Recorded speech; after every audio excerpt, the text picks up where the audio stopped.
Hey, what is going on guys, RvzStealth here, and in today's video we're going to be taking a look at 50 tips that will instantly improve your climb for Season 10, so without wasting any time at all, let's jump right into number 1. Use the information your team is giving you to determine where the enemy jungler is likely to be. So for example, if you're the only lane that's shoving, chances are you are going to be getting ganked. Drop the mindset that you're stuck because of your teams. Understand that if you constantly improve and you put the work in, you will see results over time. Have a game plan going into every single game. Don't let anything surprise you when you're in game because you didn't take the time to analyze the enemy team and your team in the loading screen. Use OP.GGIMULTI to analyze your teammates before every game. If multiple players on your team are off role, or if everyone is first timing a champion on your team, then use your dodge. Dodge games where you have a troll on your team 100% of the time. Don't waste your time and your mental having to deal with a new mid who's taking Ghost Cleanse. After each game, a really good way to improve is take a look at how you died and ask yourself, how could I have prevented this death? Of course, not all deaths are bad and some deaths are actually good, but limiting the deaths for no reason, the ones that don't need to happen at all, is something that can drastically improve your game. Look at whether top or bot arrive to lane first at the start of the game. Whichever lane is later is the side where the enemy jungler is starting on 99% of the time, so you can look to ping it out and then you know which side of the map the jungler is looking to path towards. As a jungler, drop your ward at level 1 and base for a sweeper before your first camp. This is going to allow you to get a ward down on the map very early on and also have your sweeper ready for when you're looking to gank. Always make sure you do have a pink ward on the map. Try and keep one in your inventory at all times in case the one that is on the map ends up getting destroyed. Place your pink wards in positions to where you're actually gonna be able to defend them. So if you're not doing very well in lane, if you're being shoved in the entire time, then don't plant a aggressive pink ward in like the side bush or something, because the enemy bot lane, the enemy mid laner, enemy top laner will just be able to walk down and clear that ward out very easily. Plant a more defensive ward if you're not doing so well in lane, and if you are able to play aggressive, if you're doing very well, that's when you should be moving your pink wards forward more. And then one more tip for pink wards here, always prioritize them on the side of the map to where the next objective is spawning. You never want to be just randomly placing pink wards on one side of the map if you're not actually going to be looking to play around an objective over there. So for example, if you've just taken dragon, then don't go and plant your pink ward in the enemy's like bot side or something. Don't go and plant a deep pink ward there because that vision really doesn't matter at all for you. Plant your pink ward in a position to where the next objective is going to be spawning. As a support, always look to path towards mid lane when heading back to lane, especially once you do get Moby boots. If you do see you can make a gank play happen mid, then look to do so. If nothing's available there, then you can just head back to bot lane. Be proactive with your leads, focused on what the next objective is on the map, and look to get vision and look to play around that. Always try and arrive to dragons at least 30 seconds before they spawn. You want to be using this time to get vision, sweep enemy vision, so that when the enemy team does come to look to contest for that dragon, you get a free pick on somebody that face checks into the bush, and then you get that dragon uncontested. Allow yourself to get carried. If you're having a bad game but your other lanes are doing well, then don't be the reason to why your team loses. Do the best that you can to stop the bleeding and let your team carry you. Do not type to your team about a play that is in the past. Do not dwell on the past. Do not be spending your time focused on what your teammates are doing. Drop your ego and focus on what the next play is in order for you to win that game. /mute all if you do tilt easy. Unmute pings, I would definitely recommend doing that because sometimes pings can be very useful from your teammates, but pretty much 99% of the time what your teammates are typing in chat is going to be completely useless, so you don't need to risk the chance of you getting tilted for that one time that your teammates might say something that's useful. Don't only use missing pings to alert that your laner is gone. You want to be using 1 or 2 missing pings on your lane and then start to spam danger pings as to where you think the enemy laner is. When you're in champion select, if you're unsure of where a certain champion is going to be going, whether they're going top lane or mid lane, if they're playing a flex champion, then look at the enemy team's bans to determine which champion is going where. So for example, if they have a Yasuo and he's banned out Darius, he's most likely going to be going top lane instead of mid. Don't rely on your team for even the most basic information. Look at the map before you make a play to see if the enemy laners are missing. Do not blame your teammates for not missing pinging, because you should always be looking at the map before you look to make an aggressive play. Get yourself in the right mental state before you go into each game. Even if you're not tilted, just take some deep breaths, get some fresh air, do something to take your mind off of the game and reset.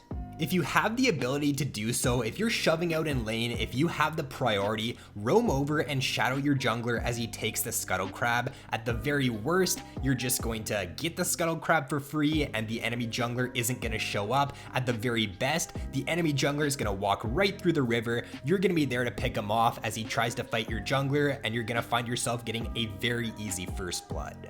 Always look to play off what your jungler is doing. So for example, if your jungler is invading, if he's looking to take crab, then try and get a shove on your wave so you can back him up if he needs it.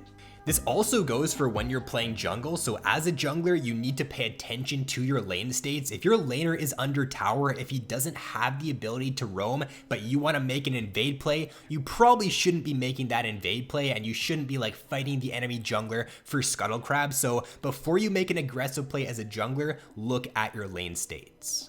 Always play towards who is doing well on your team. Do not try and gank the 3-0 enemy Darius when you can easily 1v2. Play around your mid and bot instead. When you get Baron, don't try and make a solo play for a random kill. This just really kills the momentum in so many games, and it really just hurts the amount of potential that you could be getting out of your Baron. So after a Baron, look to get a recall in, look to shove out side waves, and then look to group and take advantage of that Baron buff. Don't greed for towers if you do ace the enemy and you can do Baron. So many games are thrown because teams will try to go for 1 or 2 towers mid lane, they'll backtrack for Baron, the enemy team will all spawn, they'll arrive for that Baron, and they'll end up stealing it. So if you can take Baron, if it's pretty early on in the game, if the timers on the enemy team are very short, don't look to greed for a couple towers, just do the Baron, and then after you get Baron, you're gonna be able to get those towers anyways. When you're farming your jungle, always be looking at the minimap. You should be making a plan as to where you're going to path next when you're taking the camp. If you're planning as to where you're going next after you've taken your camp, you're just going to be wasting a ton of time. Look at your invade options when you're in the loading screen. If you have a lot of CC or you have some really good AoE damage at level 1, then look to invade.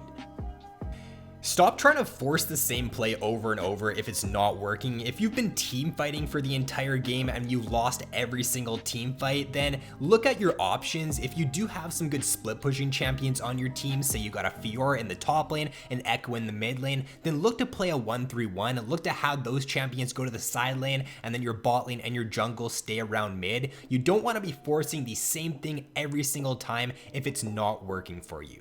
Start playing only 2 to 3 champions on your main role and spam them for at least 50 games. Do not expect to get better if you're playing multiple different champions and you're only playing a couple games on each of those champions. If your team has plenty of damage to do Baron and you don't need somebody to tank for it, then look to zone the enemy jungler away from the Baron buff. Do this especially if you do have a good CC lockdown. If you're playing a champion who can use an ability that will just keep the enemy jungler out of the pit, then don't just sit in the pit and be dealing a measly amount of damage to the Baron and not tank anything at all. Look to be zoning the enemy jungler away. Always use your sweeper before you get close to a bush when ganking. If you do use it before you get to the bush, then the enemies are going to see that the ward is gone. They're not going to have any vision anymore, but they won't see you. So if you don't use it until you get into the bush, then the enemy's going to end up seeing you. The gank's not going to work out at all. But a lot of the time, if you use it before you get into the bush, the enemy might just not pay attention to if the ward is not there anymore. They might think the ward has expired, so then it will make your gank a lot more successful a lot of the time. Try to be unpredictable. If you gank a lane and you blow the enemy's flash, wait in the bush and repeat gank him if he moves up. This is especially really good to do if you're ganking for top lane and they have teleport. If you kill the enemy top laner and he's got teleport, just wait in the bush or dip in behind him, wait for him to TP back to lane and just repeat gank him again. This is going to allow you to snowball the game extremely hard in the early game. Make sure you're using the bushes in top lane and bot lane to drop minion aggro when you're trading throughout the laning phase. If you are trading really aggressively, then you should have the ability to get control of those bushes, so look to do so to prevent yourself from taking a lot of damage from minions.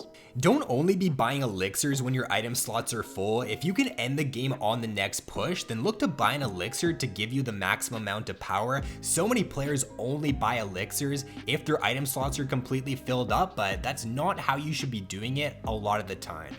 Don't always push your lane in after you end up getting a kill. Take a look at your lane state. If there's 4 more minions on the enemy side than on yours and you want to get a base in, you can just leave the lane right there, get your base in. When you arrive back to lane, the wave is going to be positioned near your tower, so it's going to force the enemy laner to play very aggressively, play up in lane, and you can just call your jungler over, get another gank off, and this just allows you to get a ton of kills and snowball the early game really well. And then as a jungler, look at your lane states after you do gank a lane. If your laner needs help, if he's low on HP, or if he doesn't have an AoE ability that he can use to quickly shove out the wave, then look to help him shove it out. If he is full HP though, and if he does have a very good wave clear tool, then just leave his lane. Don't be taxing his CS, don't be taxing his gold. Also take a look if he's got a freeze available. If he does have a freeze and he's pinging you off the wave, then leave immediately. Always look to ping out the enemy jungler when you see him on the map. Do not expect your team to see him if he walks over a ward. If your teammates are trading, if they're playing aggressive in lane, they're not going to be looking at their minimap, so they won't see the jungler if he does walk over that ward. Always try and play off your team's CC to guarantee that you hit skill shots. So for example, if you have somebody like a Nautilus on your team and he's ganking for you, or if you're setting up a gank yourself as Nautilus and you're coming in as the jungler, then just wait for him to hit his hook. After he hits his hook, after he guarantees that CC lockdown, then look to use your skill shot so that you guarantee that it hits. After securing Baron, tell your team to push out side waves. You should never be pushing down mid wave after you get Baron, unless you can just straight up end the game off of that push. If you can't end the game immediately, then look to get a base in, reset, shove out your side waves, and then look to group. In the early game, when you spot the enemy jungler, look at his CS count to determine which camps he's taken. 4 CS is equal to 1 camp. 12 CS with both buffs is what you're commonly gonna see, and that means the enemy jungler has done a red, blue Gromp clear, so you can use this information to determine which camps are still up in the enemy's jungle, so you can know where he's gonna be pathing next, and as a jungler, you can also know which camps are up to know if you should invade them or not. Remove nameplates completely. They just add unnecessary clutter, and you don't need this on your screen to be distracting you from what's actually important in the game. Don't use your flash for a nothing kill later on in the game. If the kill isn't going to allow you to secure an objective, then there's really no point in flashing for it. Save your flash for team fights to where you need to use it to save yourself, or you need to use it to get a high priority kill, but don't be flashing for that kill in the late game for an 0-10 support when you're not going to be able to get anything off of it. After you've taken the bot turret, don't just go ARAM mid, or don't go straight back down to bot lane and continue pushing. Look to make a rotation, look to go top lane, send your top laner down bot lane. You can also go mid, you can send your mid laner down bot lane. You don't want to be losing out on XP, you don't want to be ARAMing mid with 5 members of your team, because if you do this, then you're just going to fall very far behind. Start watching players who are better than you, copy what they do, and focus on what they're doing differently. Look to play off summoner spell and ability cooldowns. If high value abilities are down, then look to punish that. If the enemy flashes down, look to call your jungler over for a gank. Gank and roam for lanes that have the most amount of CC and kill threat. So for example, if your bot lane is Nautilus Jhin, look to prioritize ganking and roaming for that lane, as opposed to looking to play around your top lane if you have somebody like a Teemo who really doesn't provide you with any gank setup at all. Don't hit normal wards when you're looking to sneak a Baron or a Dragon, or if you're just looking to take a Baron or Dragon. Don't be hitting normal wards if you got a pink in the pit. Hitting wards will reveal you. Stop playing Lee Sin, Vayne, and Yasuo. In all seriousness though, if you enjoy these champions, then play them, but also just realize that if your main goal is to climb, there's champions that are a lot easier to play than them that are going to allow you to climb a lot quicker. So that is going to be it, guys. That's going to round out the video. Those were 50 different tips that you can look to apply to your future games to improve your climb for Season 10. So if you guys did enjoy this video, then be sure to drop a like and subscribe if you have yet to already. So thanks for watching. Have an awesome day, and I'll see you in my next video.